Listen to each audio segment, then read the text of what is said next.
మా పాఠశాలకు వచ్చేసినటువంటి గగన్ సార్ గారికి థ్యాంక్ యూ సార్. మీకు చాలా టైం అంటే అది అవైలబుల్ లేకపోయినా టైం చూసుకొని హాలిడే రోజు వచ్చి మా పిల్లలకి ఇంత మంచి సందేశం ఇచ్చి వాళ్ళు ఎంకరేజ్ చేసి ఇంకా వాళ్ళు ముందుకు వెళ్ళాలని, వాళ్ళకి కెరియర్లో బాగుండాలని, సక్సెస్ అవ్వాలని వాళ్ళకి ఈ సందేశం చాలా బాగా ఇచ్చారు సార్.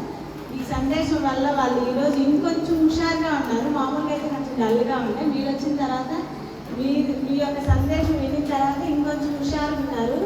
అలాగే పిల్లలు కూడా కొంతమంది 10th క్లాస్ పిల్లలు అడిగారు సార్, గగాని సార్ వస్తున్నారు నాకు తెలుసని. ఇప్పుడు మిమ్మల్ని చూడడానికి వాళ్ళు క్లాస్ వదిలేసుకు వచ్చారు సార్, అది అప్పుడు ఉన్నారు. కూర్చోండి, మీరు కూడా కూర్చోండి.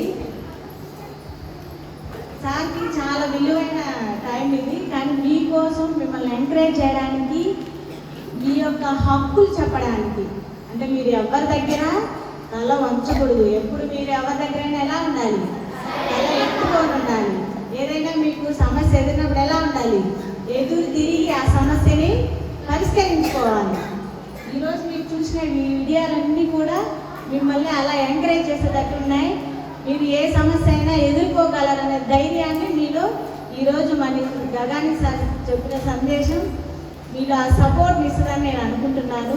అలాగే మీరు కూడా భవిష్యత్తులో మంచి కెరియర్లో ఉండి మీరు మంచి కెరియర్కి వచ్చిన తర్వాత కూడా మీరు కూడా ఇలాగే పిల్లలందరినీ మోటివేట్ చేసి, ఎంకరేజ్ చేసి, సపోర్ట్ చేసి, అలాగే సపోర్ట్గా ఉండాలని కోరుకుంటున్నాను. సార్ మా స్కూల్ తరఫు నుంచి చిన్న సన్మానం సార్.